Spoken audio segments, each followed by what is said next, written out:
하나님은 영이시니 예배하는 자가 영과 진리로 예배할지니라. 아멘.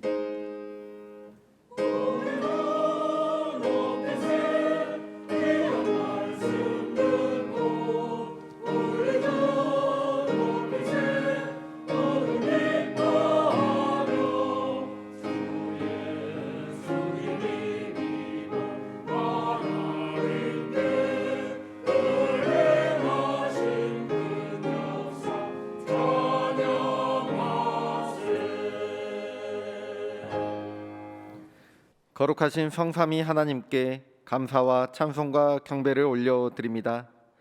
구원받을 자격도 없고 아무런 의와 공로 없는 저희들을 거룩한 백성으로 삼아주시고 오늘 이렇게 예배의 자리로 불러주시니 감사드립니다. 예배하는 이 시간 저희의 입을 열어 성부 하나님의 이름을 찬송하게 하옵시며 우리의 손을 들어 십자가를 지신 성자 예수님의 은혜를 높이게 하시며 우리의 마음을 열어주시어 성령님의 온전한 인도를 받으며 영과 진리로 예배하게 하여 주옵소서.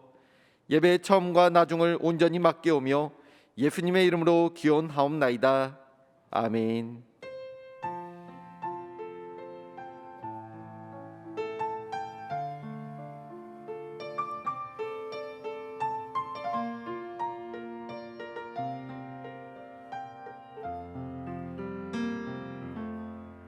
왕이신 나의 하나님,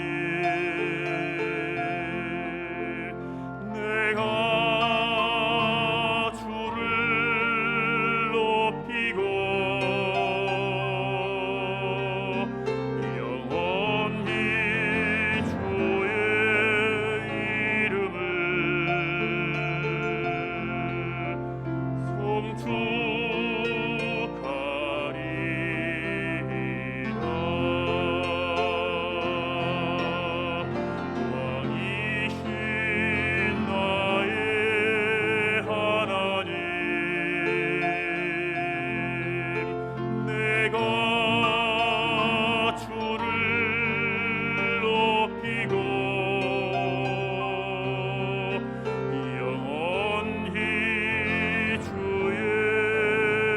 이름을 송축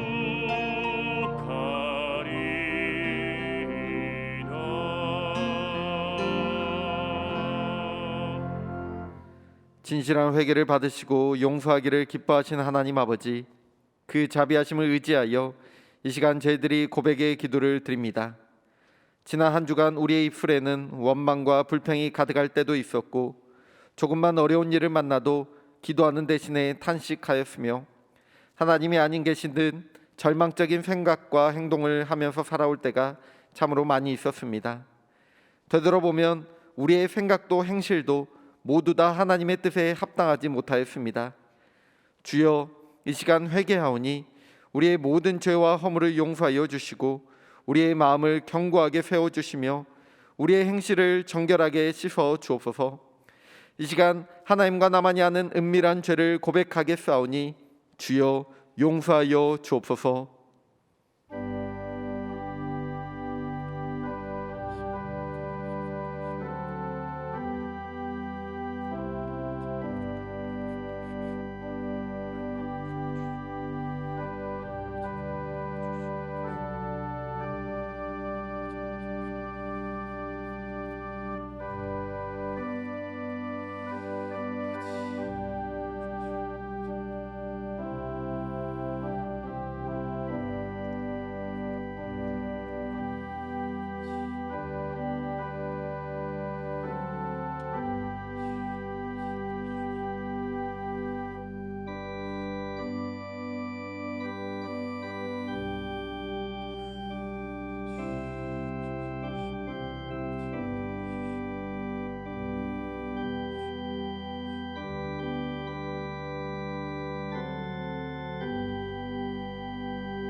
여기 하나님께서 우리에게 주신 용서의 말씀이 있습니다.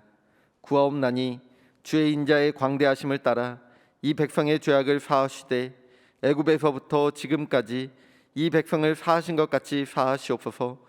여호와께서 이르시되 내가 내 말대로 사하노라. 아멘. 나는 전능하신 아버지 하나님 천지의 창조주를 믿습니다. 나는 그의 유일하신 아들 우리 주 예수 그리스도를 믿습니다. 그는 성령으로 잉태되어 동정녀 마리아에게서 나시고 본디오 빌라도에게 고난을 받아 십자가에 못 박혀 죽으시고 장사된 지 사흘 만에 죽은 자 가운데서 다시 살아나셨으며 하늘에 오르시어 전능하신 아버지 하나님 우편에 앉아 계시다가 거기로부터 살아있는 자와 죽은 자를 심판하러 오십니다. 나는 성령을 믿으며 거룩한 공교회와 성도의 교제와 죄를 용서받는 것과 몸의 부활과 영생을 믿습니다. 아멘.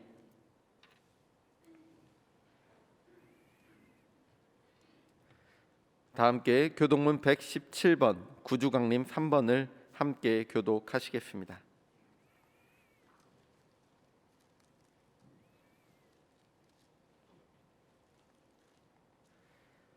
광야와 메마른 땅이 기뻐하며 사막이 백합화 같이 피어 즐거워하며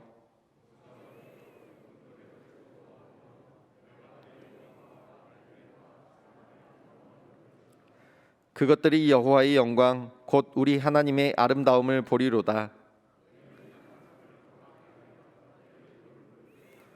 겁내는 자들에게 이르기를 굳세어라 두려워하지 말라. 보라 너희 하나님이 오사.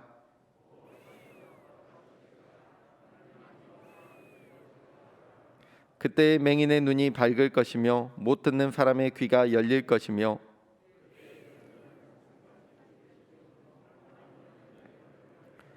이는 광야에서 물이 솟겠고 사막에서 시내가 흐를 것임이라.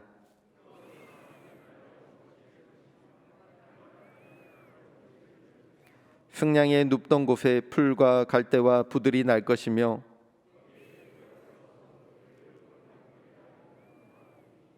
깨끗하지 못한 자는 지나가지 못하겠고 오직 구속함을 입은 자들을 위하여 있게 될 것이라.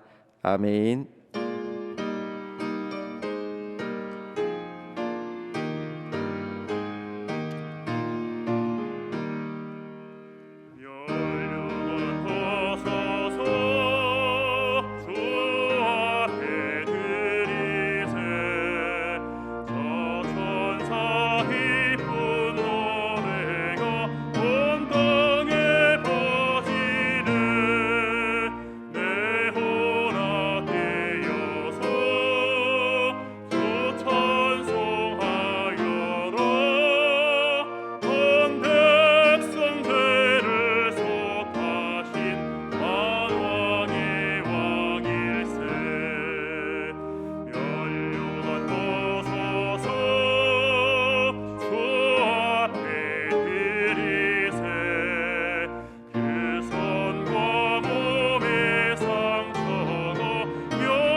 찬송하리로다 주의 이름으로 오시는 왕이여. 하늘에는 평화요 가장 높은 곳에는 영광이로다 하니 영광과 경배를 받으시기에 합당하신 여호와 하나님 아버지, 우리 죄를 속해 주시려고 높고 높은 보좌에서 낮고 낮은 이 세상에 인간의 몸으로 오시사 마국간에서 태어나셔서 평화의 왕이 되신 예수님, 그 크신 사랑과 은혜에 감사와 찬양을 올려드립니다. 그 크신 은혜로 우리를 주님 자녀 삼아 주시고 지금까지 지켜주시다 복된 주일을 맞아 주님 전에 나와 예배드릴 수 있게 모든 여건을 허락하여 주심에 감사드립니다. 이 큰 은혜로 살아가면서도 우리는 늘 주님을 잊고 살아왔으며 때로는 하나님 보시기에 가슴 아프셨을 제 가운데 살아왔음을 고백합니다. 이 시간 주님 앞에 모두 내려놓고 통에 잡아가는 마음으로 회개하오니 우리를 긍휼히 여기시고 그리스도의 보혈로 제 사함을 받게 하여 주시옵소서. 주님의 섭리 가운데 35년 전 무등교회를 세워주시고 하나님의 마음으로 세상을 품는 좋은 교회로 부흥 성장하게 하여 주심에 감사드립니다. 이제 성년이 된 우리 교회가 항상 하나님을 기쁘시게 사람을 행복하게 하는 교회가 되게 하여 주시고 세상 가운데 책임을 감당하며 비난이 아닌 칭찬을 받는 교회로 거듭나기를 원합니다. 그리하여 무등에 속한 모든 성도가 항상 주 안에서 승리하게 하여 주시고 행복한 신앙생활이 되길 원합니다. 이를 위하여 늘 기도와 간구로 애쓰시는 무등의 성도들과 담임 목사님을 기억하여 주시고 영육간에 강건하게 지켜주시옵소서. 또한 주님의 핏값으로 세워진 이 땅의 모든 교회들이 어두운 세상을 밝게 비추는 등대가 되게 하여 주시고 죽어가는 영혼을 구원하는 구원의 방주가 되게 하여 주시옵소서. 여호와 라파 하나님, 이 시간 지구촌은 지금까지는 한 번도 경험해 보지 못한 코로나로 인하여 절망과 도탄에 빠져 있으며 매일 1만 명 이상이 죽어가고 있습니다. 우리를 불쌍히 여기사 우리의 교만함과 죄를 용서하여 주시고 속히 코로나를 이겨낼 수 있는 치료제와 백신을 허락하여 주시옵소서. 그리하여 다가오는 성탄절에는 아기 예수님의 성탄의 기쁜 소식과 코로나에서도 승리하는 기쁜 소식이 되게 하여 주시옵고 온 나라와 온 백성이 한 마음으로 능력자이신 주님께 찬송과 감사가 온 세상에 퍼지게 하여 주시옵소서. 여호와 이레 하나님, 이제 며칠 후면 다사다난했던 한 해가 지나고 또 새해를 맞이하게 됩니다. 지금까지 지내온 모든 순간들이 하나님의 은혜였음을 이 시간 다시 한번 고백합니다. 사랑하는 무등의 성도들이 연초에 계획했던 많은 일들이 주님 앞에 선한 결과로 나타나게 하시고 아직 풀리지 않은 일들이 있다면 더욱 기도에 힘써 하나님의 역사하심으로 온전히 해결되어 온 성도가 여호와 이레의 하나님을 찬송하며 간증하게 하시옵소서. 이 시간 하나님께 귀하게 사용하시는 담임 목사님 말씀을 들고 단위에 서셨습니다. 말씀을 전하실 때 성령의 능력으로 붙들어 주시고 영육간의 강건함을 허락하시사 생명의 말씀을 온전히 선포하게 하옵소서.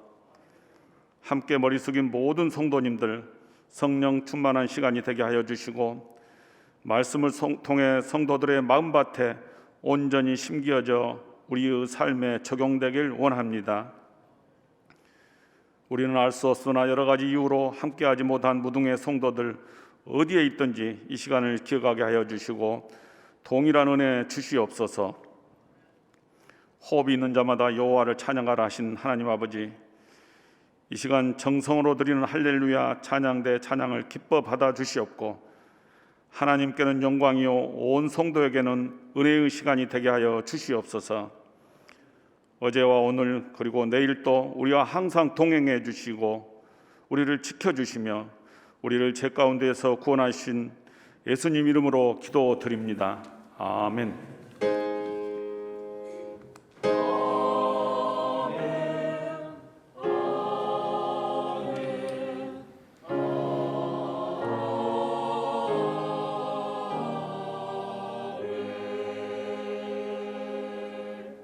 다 함께 찬송가 126장을 부르시면서 준비하신 예물을 봉헌하도록 하겠습니다.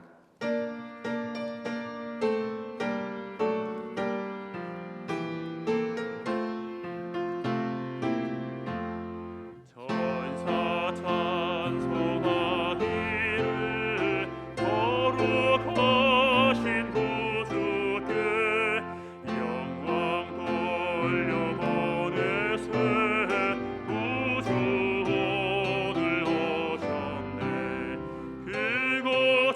작은 나라들 이뻐하다 하여라.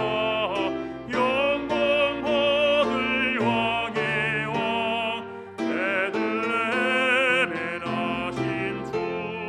영광 받을 왕의 왕 베들레헴에 나신 주. 오늘 나신 예수는 하늘에서 내려와 전혀 몸에 나셔서 사람 몸을 입었네. 세상 모든 사람들 영원하신 주님께 영광 돌려보내며 높이 찬양하여라.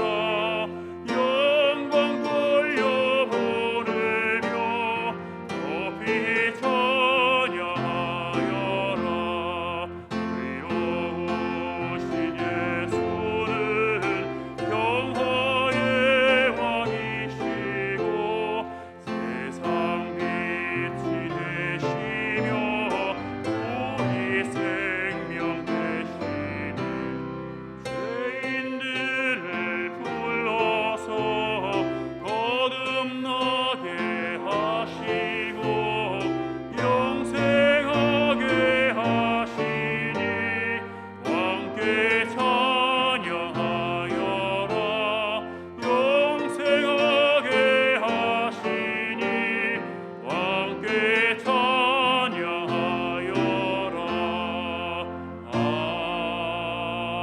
아멘.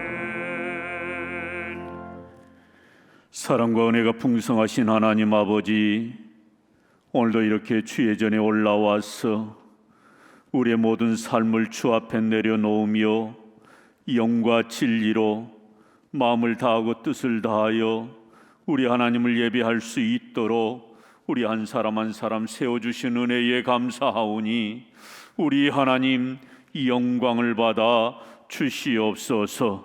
저 거친 세상 가운데에서 한 주간의 삶을 보내며 또 금년 이렇게 끝자락을 맞이하는 이 12월 중턱으로 넘어서는 이 시대에 우리 한번 아버지 하나님 지난날의 삶을 되돌아볼 때 너무나도 힘겨웠던 삶이었던 것을 고백하지 않을 수가 없습니다. 아버지 하나님, 우리 성도들 그 모든 삶을 어루만져 주시고 지친 심령들 그 가정과 그 일터를 복되게 하사 아버지 하나님, 밝아오는 내년도에는 다시 한번 하나님의 은혜로 우리의 일상이 회복이 되고 우리의 가정이 견고하게 세워지며 우리 일터와 직장이 든든하게 세워지는 은혜가 있게 하여 주시옵소서. 아버지 하나님, 오늘 이렇게 귀한 물질 구별하여 11정금으로 감사헌금으로 여러 제목에 따라 이 예물 구별하여 올려드리는 귀한 정성의 손길들 기억하시고 하늘 창고에 쌓여지는 예물이 되게 하사 하나님의 나라와 주의 몸된 교회와 세계 열방을 향하여 주의 복음을 증거하는 데에 그리스도의 몸된 교회를 세워가는 데에 귀하게 사용되어지는 예물이 되게 하여 주시옵소서. 우리 성도들의 가정에는 30배, 60배, 100배의 결실이 있게 하여 주시고 아버지 하나님, 무엇보다도 이 코로나 상황 가운데서 안전하도록 강건하시도록 우리 성도들 한 사람 한 사람 붙잡아 주시옵소서. 수학 능력고사를 마치고 이제 결과를 기다리며 대학을 준비하는 우리 젊은이들 그 길을 열어주시어서 마음껏 자신들의 비전을 향하여 달려갈 수 있는 우리 믿음의 자녀들 되게 하여 주시옵소서. 취업을 앞에 둔 우리 청년들 우리 하나님 기억하사 그 진로가 열려지게 하여 주시고 마음껏 일할 수 있는 삶의 터전도 우리 하나님 예비하사 안정적으로 살아갈 수 있도록 저들의 미래를 우리 하나님 창조하여 주시옵소서. 예수님 이름으로 축복하며 기도드립니다. 아멘. 네, 교회 소식을 알려드리겠습니다. 주보 화면을 참고하시고 화면을 참고해 주시기 바랍니다. 대강절 셋째 주는 성도 각자가 자신의 처소에서 참회와 순종을 통하여 스스로 거룩함과 정결함으로 되돌아보는 기간입니다. 다시 오실 주님을 믿음으로 맞이하는 우리 대강절이 되기를 소망합시다. 오늘 오후 찬양 예배 후에 중등부실에서 예결 당회가 있습니다. 무등 바이블 아카데미가 종료되어서 오늘 오후 예배 시에 수료식이 있겠습니다. 대상자들은 전원 참석해 주시기 바랍니다. 20일 3부 예배 시에 세례식이 있습니다. 신청하신 분께서는 오늘 2부 3부 예배 후에 영접실에서 세례 문답 교육이 있겠습니다. 또한 유아 세례가 12월 25일 성탄절 예배 시에 있습니다. 유아 세례 대상자들은 오늘까지 사무실로 신청해 주시기 바라며 문답 교육은 다음 주일 3부 예배 후 영접실에서 있도록 하겠습니다. 다음 주 오후 찬양 예배 시에 장로, 집사, 권사 은퇴식이 있습니다. 대상자는 주보를 참고해 주시고 혹 누락되신 분이나 착오가 있으시는 분들은 사무실로 연락해 주시면 감사하겠습니다. 오늘 일부 예배 후 지하 2층 일부 찬양대실에서 백향목 선교회가 총회로 모이겠습니다. 무등 플러스 8호 발간을 위해서 원고 신청을 받고 있습니다. 간증, 수필, 시 등 성도님들의 많은 참여를 부탁을 드립니다. 원고 마감일은 15일 화요일까지 되겠습니다. 광주광역시 코로나 대응체계가 2단계로 계속적으로 유지되고 있습니다. 종교시설에 관한 광주시 규정이 정규 예배 좌석수의 50% 이내로 완화가 되었습니다. 이에 교회는 문제없이 예배를 드리게 되며 현장 예배 준수사항을 꼭 기억하셔서 교회 오는데 어려움 없으시기 바랍니다. 2020년 말씀대행진 완독자 명단이 주보 7면에 기록되어 있습니다. 다음 주까지 마무리해 주시고 내어주시면 감사하겠습니다. 각부 회계 장부는 다음 주일까지 제출해 주시고 각부 감사위원은 후반기 감사를 27일 주일까지 해주시면 감사하겠습니다. 2021년 교회 생활수첩을 준비하고 있습니다. 주소, 연락처, 사업장, 차량 번호 등 변경되거나 추가 누락되신 분들은 전실에 비치된 기록지에 27일 주일까지 작성해 주시면 저희가 변경해 드리도록 하겠습니다. 상례 광고입니다. 217구역 이윤희 성도의 부친이 되시며 김기복 성도의 빙부가 되시는 고 이영식 님께서 5일 향년 72세로 별세하셨습니다.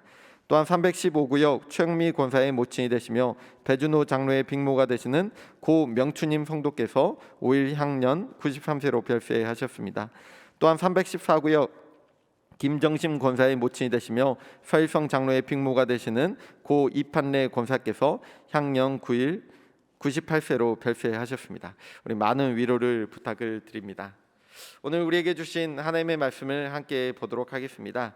오늘 우리에게 주신 하나님의 말씀은 신약성경 마태복음 13장 45절에서 46절까지의 말씀입니다. 제가 가진 성경 신약 22면에 있습니다.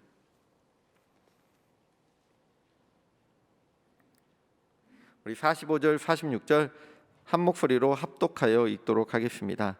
또 천국은 마치 좋은 진주를 구하는 장사와 같으니 극히 값진 진주 하나를 발견하매 가서 자기의 소유를 다 팔아 그 진주를 사느니라.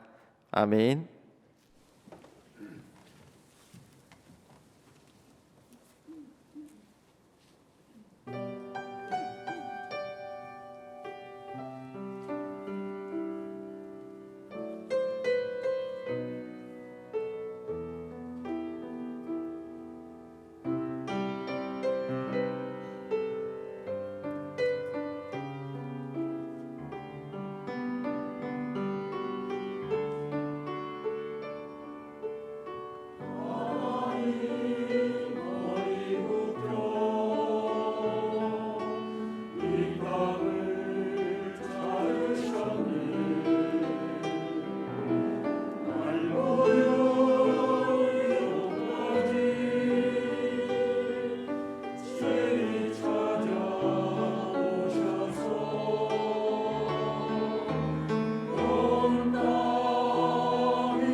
할렐루야.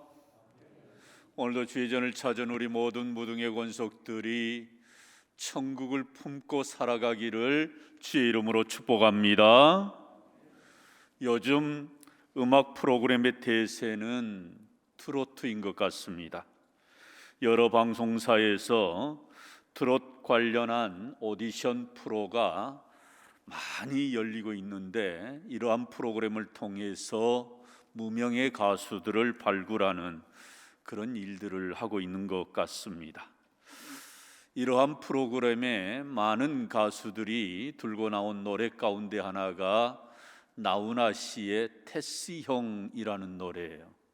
여러분 들어보셨지요?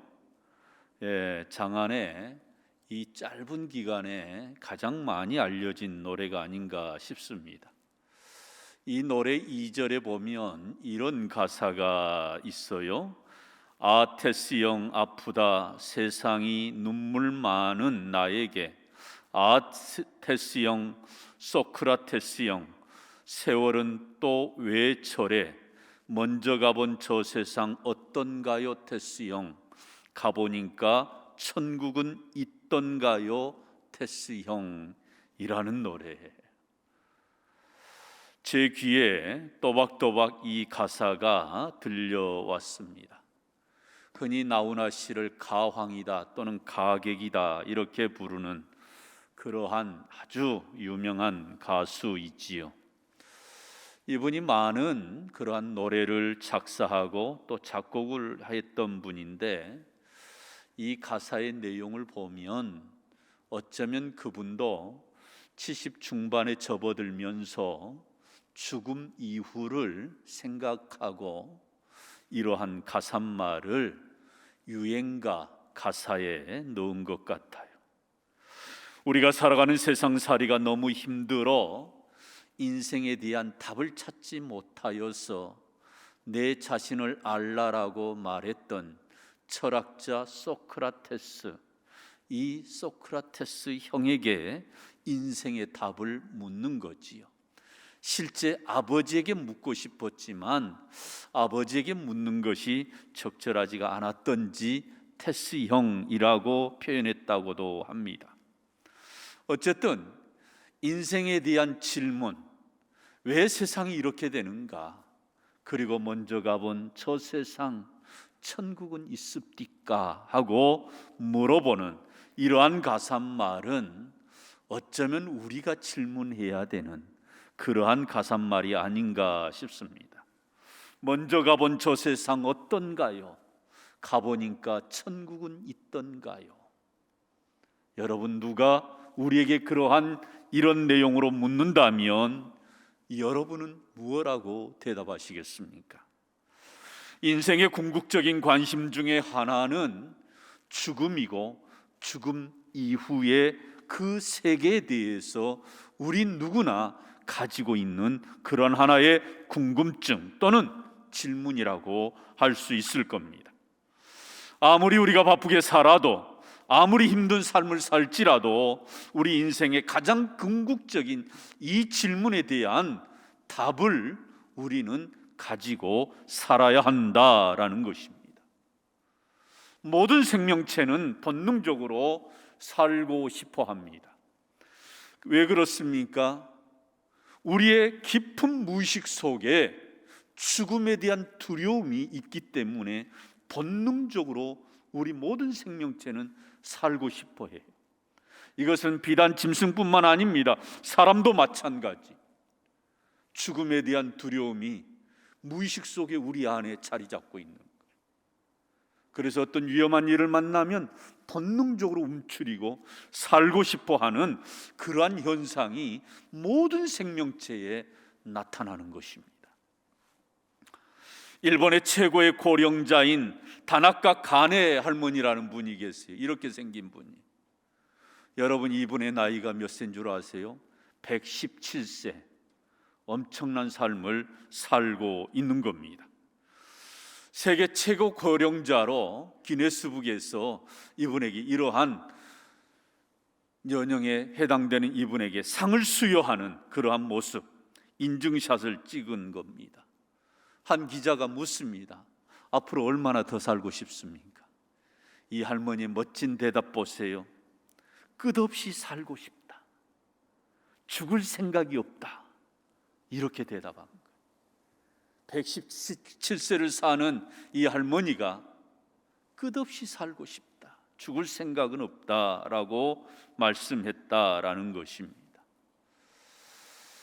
우리 인간은, 우리 모든 생명체는 다 이 할머니와 같은 그러한 생각이 우리 안에 다 있는 거지요. 그러나 중요한 것은 언젠가 떠나는 이 세상, 죽음에 대해서 그리고 죽음 이후에 대해서 분명한 정답을 우리는 쥐고 살아가느냐라는 것입니다. 그런 의미에서 죽음을 가장 정확하게, 그리고 죽음 이후의 세계에 대해서 가장 정확하게 말해줄 수 있는 분이 있다면 그분은 단연 우리 예수님이시지요. 소크라테스 형에게, 아니 자신의 아버지에게 세상이 왜 저래?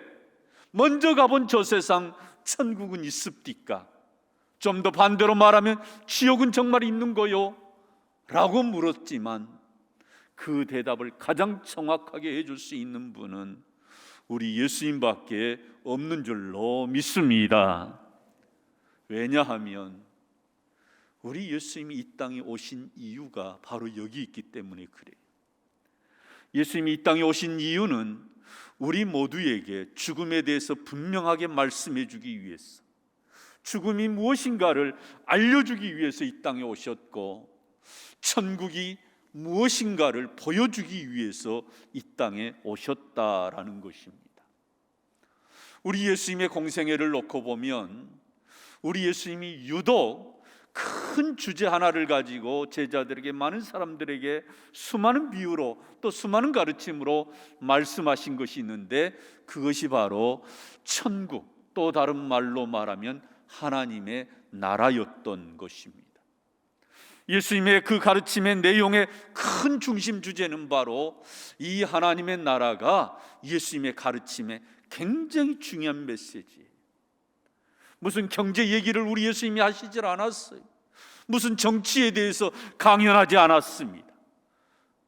우리 예수님이 강연하시고 그 많은 교훈으로 말씀하시는 그 말씀은 다 천국에 관련된, 죽음 이후에 관련된 그러한 말씀이었다라는 것이지요. 그러고 보면 성경 전체가, 그리고 심지어는 신약에 와서 사도 바울의 그 중심 주제가 뭐냐? 바로 죽음과 부활인 거예요. 이 부활이 뭐예요? 죽음 이후의 세계를 말해주는 거지요. 다시 사는, 그래서 천국에서 사는 그러한 삶에 대해서 말씀해 주는 거예요. 이 천국에 대한 이 세계가 우리에게 얼마나 소중한 것인가를 우리 예수님은 평소에 말씀도 하셨지만 아예 공생애를 시작하는 첫 번째 취임 설교가 뭐였느냐? 마태복음 4장에 나와 있는 회개하라 천국이 가까이 왔느니라, 이 말씀인 거예요. 우리 예수님이 공생애를 시작하면서 이제 정식적으로 많은 사람들 앞에서 사역을 할 때 제일 먼저 일성으로 외치셨던 말씀이 천국이 가까웠다라고 선포하시는 거예요. 무슨 얘기예요? 그만큼 우리의 인생에 천국은 중요하다라는 것입니다. 그렇습니다. 이 천국은, 이 죽음 이후의 세계는 사실 우리가 이 땅에서 사는 만큼 중요하다라고 해서 우리 예수님이 이와 같이 말씀하신 겁니다. 천국, 그러면 크게 보면 두 가지 의미가 있어요. 공간적인 의미로 우리가 죽음 이후로 가는 천국, 그 천국을 분명히 우리 예수님 말씀합니다. 그래서 요한복음 14장 2절로 3절에서 우리 예수님이 마침내 제자들 곁을 떠나시면서 의미심장한 말씀을 했어요. 우리 한번 같이 한번 읽으실까요? 내 아버지 집에 거할 곳이 많도다. 그렇지 않으면 너에게 일렀으리라. 내가 너희를 위하여 거처를 예비하러 가노니 가서 너희를 위하여 거처를 예비하면 내가 다시 와서 너희를 내게로 영접하여 나 있는 곳에 너희도 있게 하리라. 아멘. 내가 너희들을 위하여 거처를 예비하고, 그것을 예비하고 난 다음에는 내가 있는 곳에 뭐예요? 장소적 개념이, 공간적 개념이,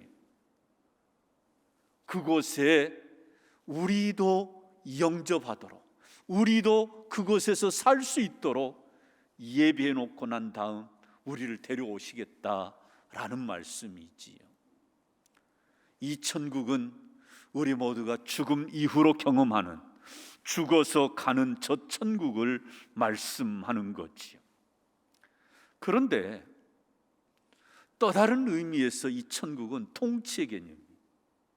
하나님이 다스리시고 예수 그리스도가 다스리는 그 통치의 개념의 이 천국, 하나님의 나라. 이 바리새인들이 예수님에게 어느 때에 하나님 나라가 임하느냐라고 질문합니다. 이때 우리 예수님이 누가복음에서 뭐라고 말씀합니까? 우리 한번 같이 한번 읽습니다. 하나님의 나라가 너희 안에 있느니라. 아멘. 이것은 공간적인 또는 어떠한 그러한 죽음 이후에 우리에게 도래하는 천국을 말하는 것이 아니라 오늘 현재를 사는 우리의 삶의 현장 속에서 하나님의 다스림 안에 있을 때, 내가 그리스도의 법 아래서 살아갈 때에 이 하나님의 나라를, 천국을 내가 앞당겨서 선취해서 살아가는 것이다라고 말씀하고 있는 거지요. 여러분, 그렇습니다. 그러므로 이 천국은 두 가지 의미가 항상 있어요. 우리가 먼 훗날 이 세상을 떠나게 되면 가는 곳, 그곳이 천국이지만 우리가 이 땅 가운데서 살면서 내가 현재의 삶 속에서 천국을 의식하고 그 천국을 바라보고 그 천국에 대한 기쁨을 가지고 산다면 그 사람은 바로 천국을 품은 사람이다라고 표현하고 싶어요. 이미 너희 안에 하나님의 나라가 있느니라. 하나님의 나라를 소유하고 그 하나님 나라를 품고 사는 사람, 이러한 사람은 우리의 일상의 삶 가운데 어떠한 어려움이 오고 어떤 환난이 와도 천국을 품었기 때문에 그 환난을, 그 어려움을 극복하면서 넘어갈 수 있다라고 말씀하시는 거예요. 그러므로 우리가 이 땅 가운데 살아갈 때 굉장히 중요한 신앙의 고백 가운데 하나는 바로 이 천국에 대한 신앙의 고백인 거예요. 그러면서 우리가 일상에서 이 천국을 누리기 위해서 우리 예수님께서 천국은 마치 이와 같으니라고 말씀하는 이 마태복음 13장 천국 비유에 관한 그러한 말씀을 해주는 이 마태복음 13장에서 오늘 본문 45, 46절에서 이렇게 말씀해 줍니다. 우리 한번 같이 읽습니다. 또 천국은 마치 좋은 진주를 구하는 장사와 같으니 극히 값진 진주 하나를 발견하며 가서 자기의 소유를 다 팔아 그 진주를 사느니라. 아멘. 우리 예수님이 지금 무슨 말씀하시냐면 천국은 마치 이와 같다는 거예요. 어떻다는 거예요? 진주 장사와 같다는 거예요. 이 진주 장사는 무슨 일을 하는 사람이냐? 값진 보석, 값진 진주를 발견하면 그것을 구해다가 그것을 필요로 하는 사람에게 또 파는 그런 사람 아니겠습니까? 보석 상인이에요. 그런데 정말 값진 보석 하나를, 진주 하나를 만난 겁니다.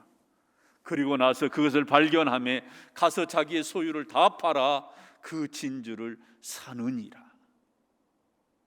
여러분, 이게 천국을 품는 자의 모습이라고 말씀하는 거예요.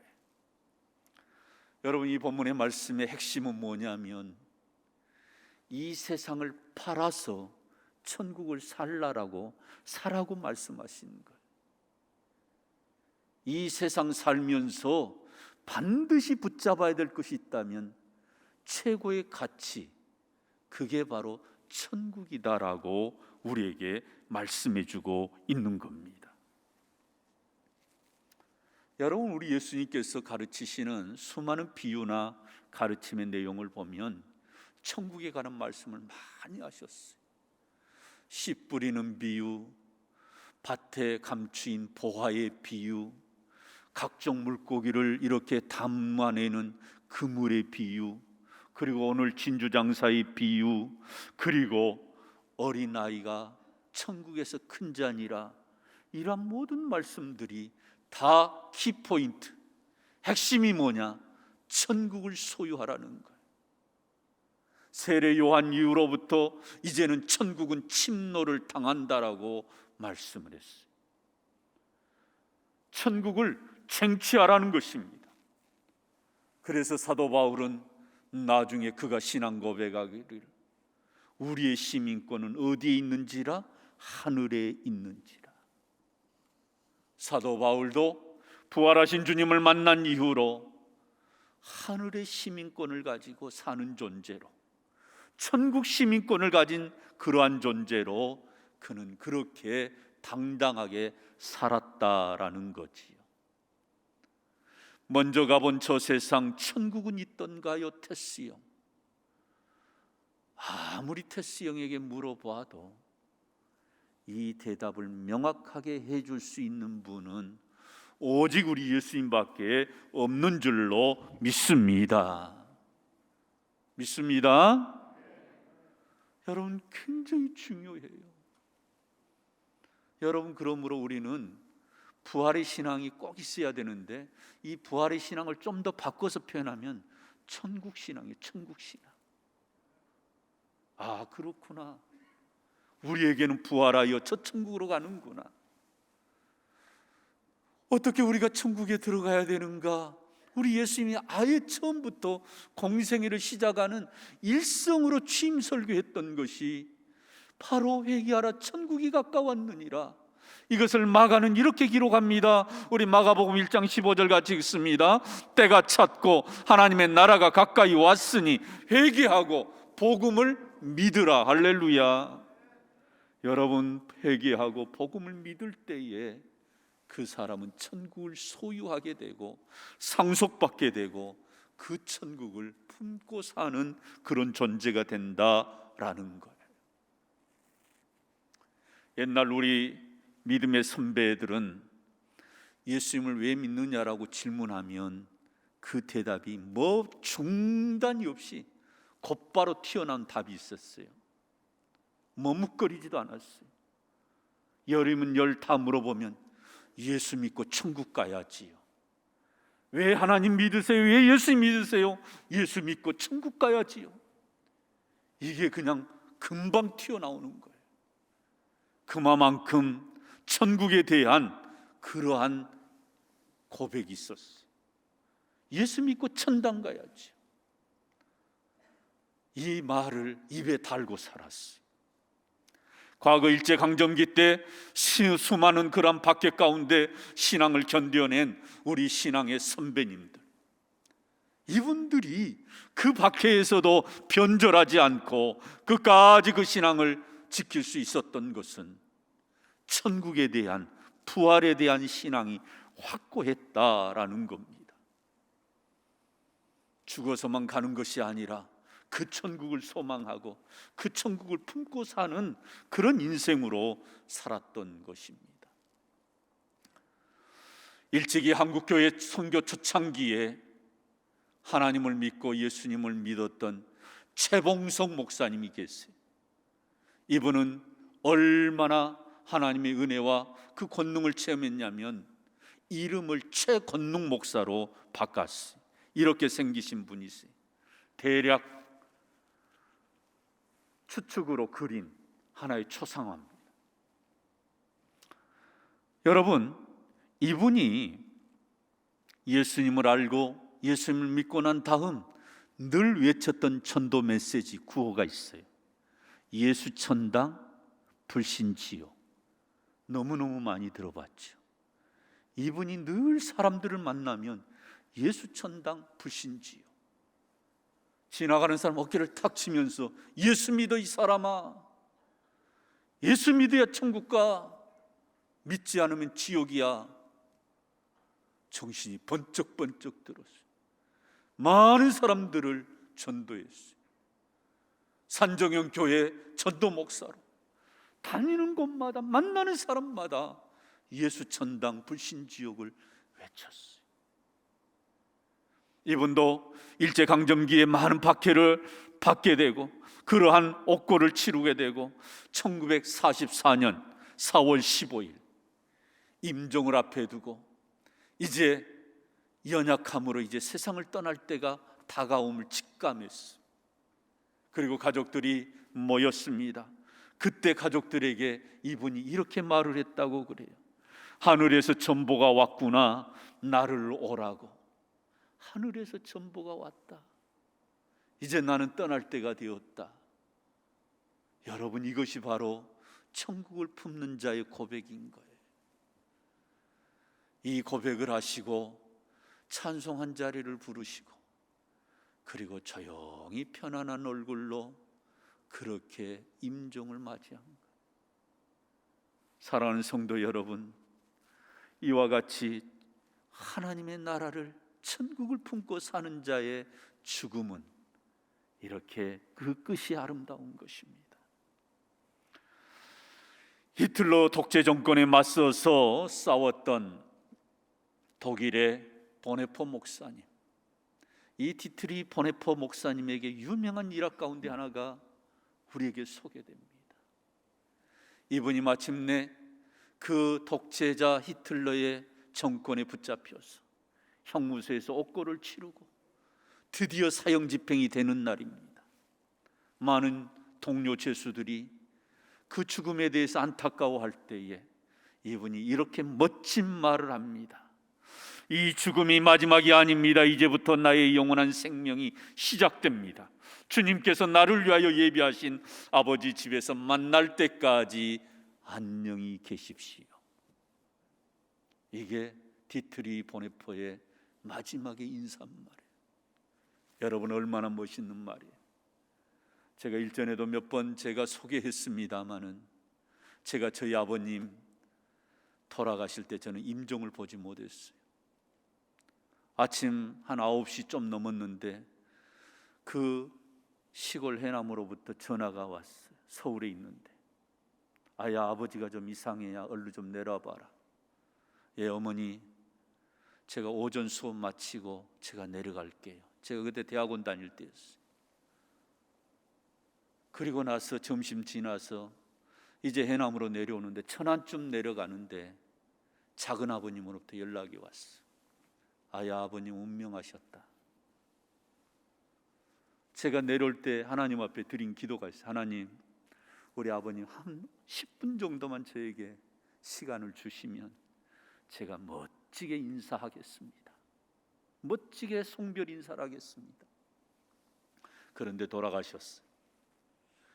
집에 도착해서 아버님 시신이 안방 운목에 누워 계시더라고요. 이불로 덮어 놓으셨어요. 한없이 울고 또 울었어요. 그리고 머리맡에 우리 아버님 누우셨던 그 농에 보니까 종이로 써놓은 그 기도문, 주기도문과 시편 23편, 아버님 글씨로 또박또박 크게 써놓으셨어요. 시편 23편 6절에 내가 여호와의 집에서 영원히 살리로다. 이 글귀가 확 다가오는 거예요.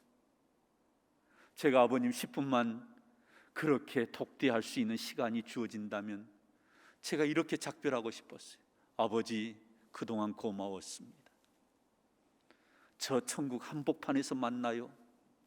우리 자녀들 위해서 기도해 주세요. 이렇게 멋지게 작별해드리고 하나님 나라로 보내드리려고 했는데, 그렇게 기도 한번 해드리려고 했는데 못했어요. 그러나 그 기도문을 보고 우리 아버님이 읽으셨다고 또 그걸로 기도하셨다고 생각하니까 위로가 되는 거예요. 아, 끝까지 천국을 소망하셨구나. 끝까지 여호와의 집을, 하나님의 나라를 소망하셨구나. 이런 마음들이 밀려와서 오히려 하나님 앞에 감사하는 마음이 있었어요. 사랑의 원자탄이라고 하는 손양훈 목사님이 여순 사건 때 두 아들을 잃었잖아요. 이분이 두 아들의 장례식장에서 10가지 감사를 해요. 그런데 이 10가지 감사 중에 6번째, 8번째 감사의 내용 가운데 이런 내용이 있어요. 6번째 보면, 미국 유학 가려고 준비하던 내 아들 미국보다 더 좋은 천국에 갔으니 내 마음이 안심되어 하나님 감사합니다. 8번째, 두 아들의 순교로 말미암아 무수한 천국의 아들들이 생길 것이 믿어지니 우리 하나님 감사합니다. 이렇게 고백한 거예요. 성도 여러분, 두 아들을 잃었는데 두 아들을 죽인 그 아들을 어떻게 양아들로 삼습니까? 어떻게 이런 고백을 할 수 있나요? 천국을 품었기 때문에, 천국을 소유하고 살았기 때문에 이런 고백이 가능한 거예요. 19세기 최고의 지성인이라고 일컫는 실존주의 철학자 사르트르, 그는 철저히 무신론자였어요. 그가 어느 날 폐수종으로 프랑스 한 병원에 입원하게 되었습니다.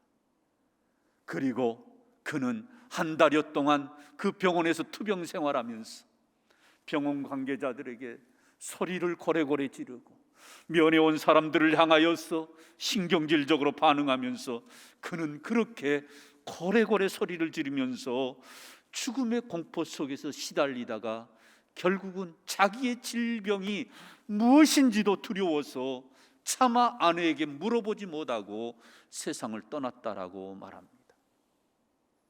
여러분, 이 사르트르가 평소에 뭐라고 수많은 사람들에게 수많은 그러한 외침을 했냐면,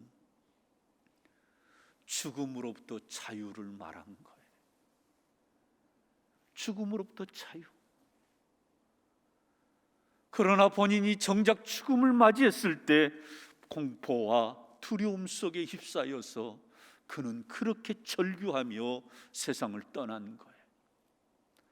당시 사르트로부터 수많은 영향을 받았던, 감동을 받았던 사람들이 또 한 번 충격을 받은 거예요. 왜요? 그가 외쳤던 화두, 죽음으로부터 자유하라고 했던 본인이 정작 죽음으로부터 두려움 속에서 세상을 떠났기에 수많은 사람들은 정신적인 멘붕이 일어난 거지요. 여러분, 한 언론 매체가 왜 사르트가 이렇게 두려워하고 절규하며 세상을 떠났을까? 이러한 질문 앞에 한 언론 매체가 이렇게 말했어요. 사르트르에게는 돌아갈 고향이 없었기 때문이다.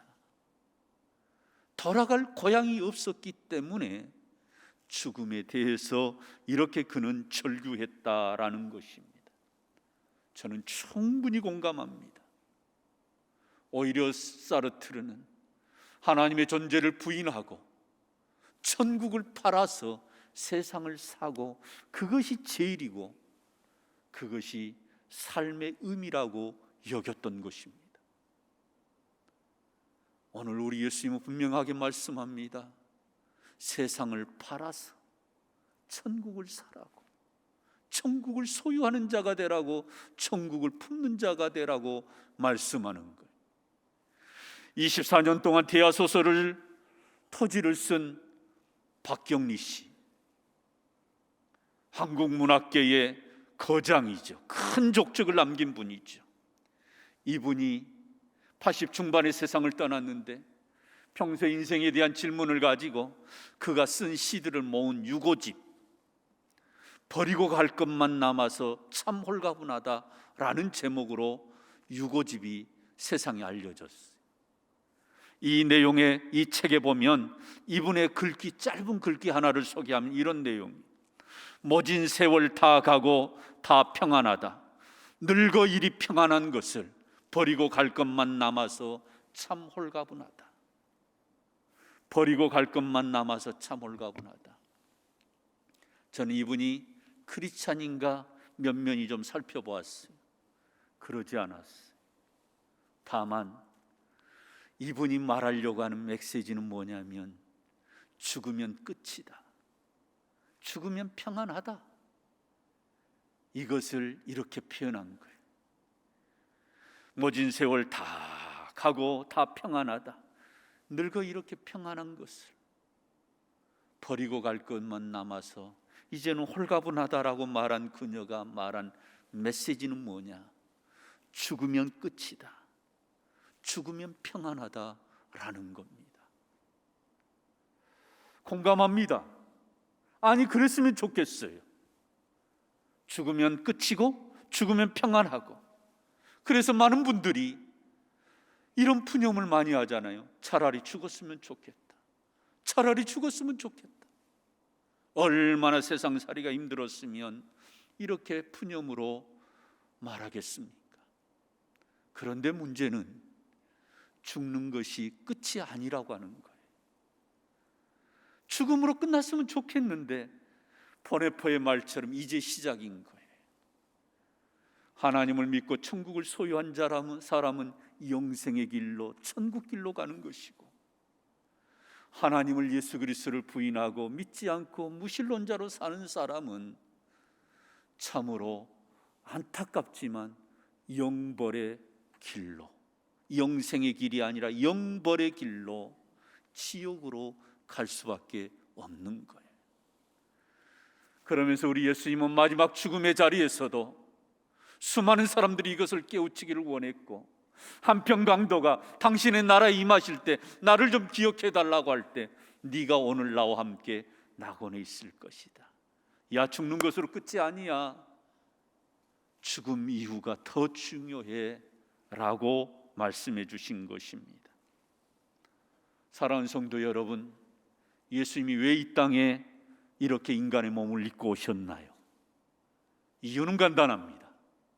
우리에게 천국을 보여주기 위해서, 그 천국을 우리가 상속받고 유업으로 상속받고 그 천국을 우리의 가슴에, 우리의 삶에 소유하고 살도록 이것을 분명히 보여주기 위해서, 가르쳐주기 위해서 우리 예수님 이 땅에 오신 거예요.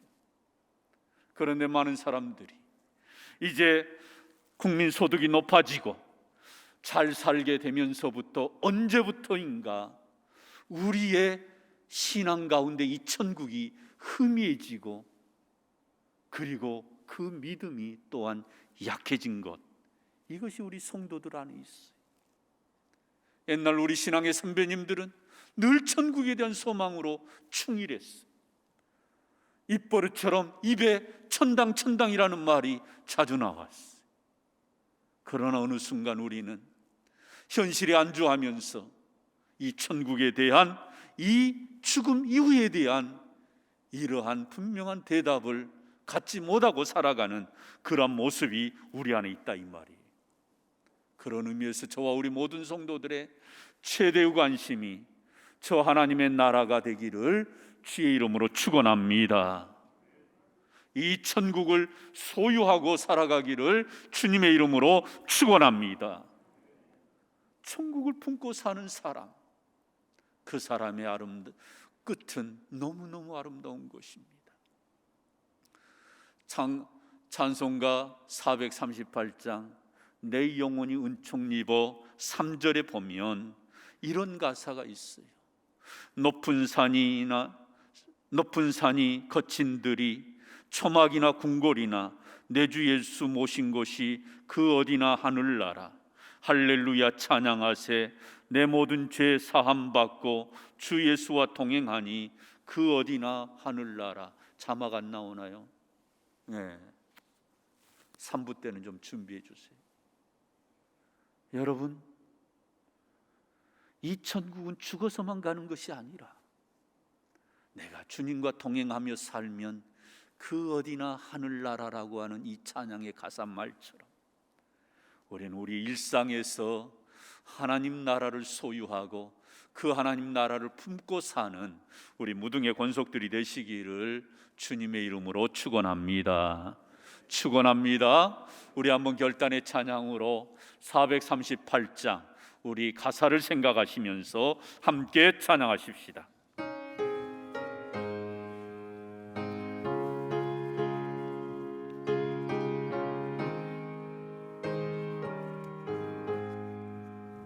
내 영혼이 은총 입어 주 안죄 짐 벗고 보니 슬픔 많은 이 세상도 천국으로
할렐루야. 천국을 소유하는 성도들이 되기를 주의 이름으로 축원합니다. 세상 다 얻어도 천국을 소유하지 못했다면 그 모든 것은 다 무의미한 겁니다. 세상을 다 가졌다 해도 천국을 갖지 못했다면 아무것도 가진 것이 아닙니다.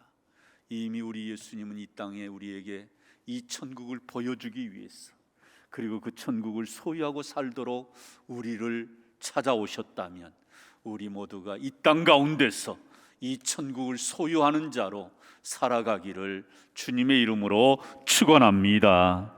은혜로우신 아버지 하나님, 참으로 우리 모두가 이 땅 가운데서 천국을 품고 사는 주의 백성들 되게 하여 주시옵소서.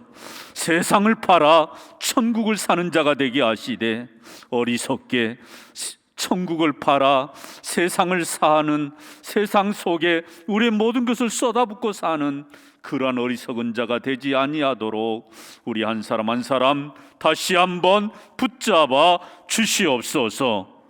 지금은 우리 주 예수 그리스도의 은혜와 하나님의 그 크신 사랑하심과 성령님의 인도 교통하심이 천국을 품고 살기로 다시 한번 결단하는 우리 온 무등의 권속들 위에 영원토록 함께 계시기를 축원하옵나이다. 아멘.